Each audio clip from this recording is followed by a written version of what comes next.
Welcome to teaching exam study.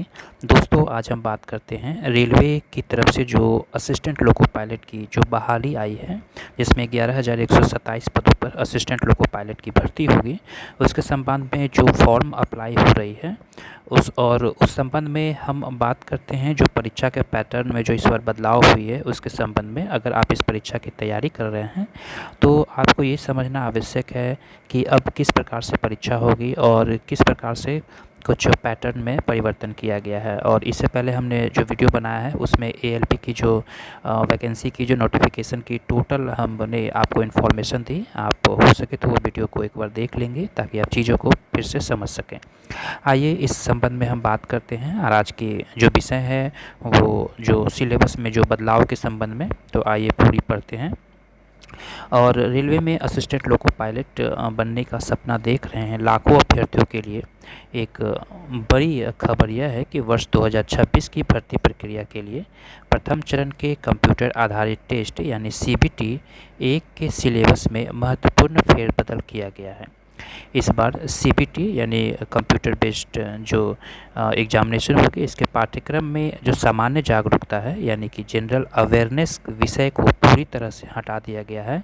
और अब परीक्षा में केवल 3 मुख्य विषय यानी गणित, मानसिक क्षमता यानी रीजनिंग और सामान्य विज्ञान पर ही प्रश्न पूछे जाएंगे। आगे और हम पढ़ते हैं इसके संबंध में ताकि आप चीज़ों को समझ सकें।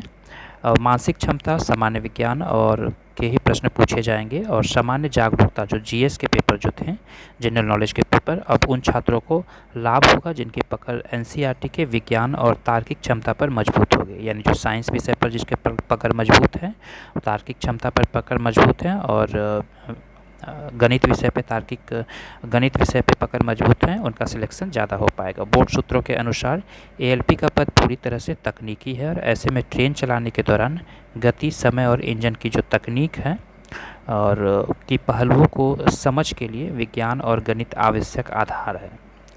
बिल्कुल सही। और बोर्ड चाहता है कि रटने की जगह समझने वाले अभ्यर्थी आएँ, इसीलिए करंट अफेयर्स व इतिहास भूगोल की जानकारी पर गणित, मानसिक क्षमता, सामान्य विज्ञान को वरीयता दी गई है ताकि वही अभ्यर्थी दूसरे चरण में पहुंच सके जिनकी तार्किक क्षमता और बुनियादी विज्ञान मजबूत हो।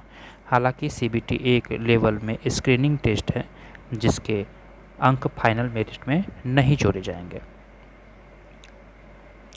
भर्ती प्रक्रिया जो है वो 3 चरण में संपन्न होगी। पहले चरण में प्रारंभिक कंप्यूटर परीक्षा के तहत एक छँटनी परीक्षा होगी जिसमें गणित, मानसिक क्षमता और सामान्य विज्ञान के प्रश्न पूछे जाएंगे।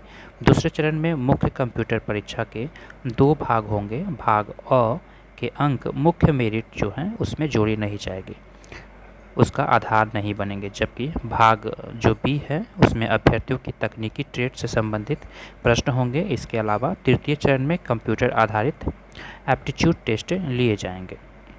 ये टेस्ट जो हैं वो मनोवैज्ञानिक परीक्षण के तहत होती है और जुलाई अगस्त में परीक्षा संभावित है। उम्मीदवार को 60 मिनट में कुल 75 बहुविकल्पीय प्रश्नों के उत्तर देने होंगे, जिनमें प्रत्येक प्रश्न 1 अंक का होगा और प्रत्येक गलत उत्तर के लिए 1/3 अंक जो हैं वो काट लिए जाएंगे। यदि आप 3 प्रश्न को गलत करते हैं तो सही में से आपके जो 1 प्रश्न है वो नकारात्मक चले जाएंगे और वो काट लिए जाएंगे। तो आप इस विषय का काफ़ी गौर करें एग्ज़ाम के दौरान ताकि आप प्रश्नों को सही रूप से हल कर पाएँ। एएलपी के लिए जो आवेदन हैं वो चालू हैं, जैसा कि हमने पिछले भी वीडियो बनाई है। आरआरबी ने 11,127 असिस्टेंट लोकल पायलट पदों के लिए नोटिफिकेशन जारी किया है, जिसके लिए 15 मई से 14 जून तक आवेदन होगा। आरआरबी प्रयागराज सहित देश भर के विभिन्न रेलवे भर्ती बोर्डों के माध्यम से इन पदों को भरा जाएगा और इस भर्ती में सामान्य वर्ग के 4,860 पद और ओबीसी वर्ग के 2,598 पद, एससी के 7,046 पद, आर्थिक रूप से कमज़ोर वर्ग यानी ईडब्ल्यूएस के लिए 1,004 पद और एसटी के लिए 919 पद हैं।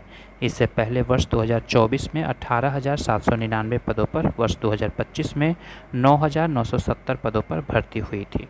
तो ये मुख्य न्यूज़ थी इस संबंध में कि ये किस प्रकार से विषय में थोड़ी परिवर्तन की गई है जो कि आपकी एग्ज़ाम होगी, ताकि आप चीज़ों को समझ सकें और एग्ज़ाम में इसी आधार पर आप सेट प्रैक्टिस कर पाएँ। तो टोटल आपको जानकारी दे दें पुनः एक बार कि 11,127 पदों पर असिस्टेंट लोको पायलट यानी ALP की भर्ती होगी। PT में 60 मिनट के जो प्रश्न होंगे उसमें 75 बहुविकल्पीय प्रश्नों की उत्तर देने होंगे और प्रत्येक 3 गलत पर आपकी सही में से 1 अंक जो है वो काट ली जाएगी, यानी 1/3 जो है ये नेगेटिव मार्किंग इसमें रखी गई है। ये जो आर्टिकल हैं ये जागरण संवाददाता प्रयागराज की जो न्यूज़पेपर हैं उसमें ये छपी हुई थी, जिसकी कटिंग के साथ हमने आपको इस संबंध में जानकारी दी। वीडियो अच्छी लगी होगी तो चैनल को लाइक, सब्सक्राइब, शेयर करें। वीडियो देखने के लिए धन्यवाद।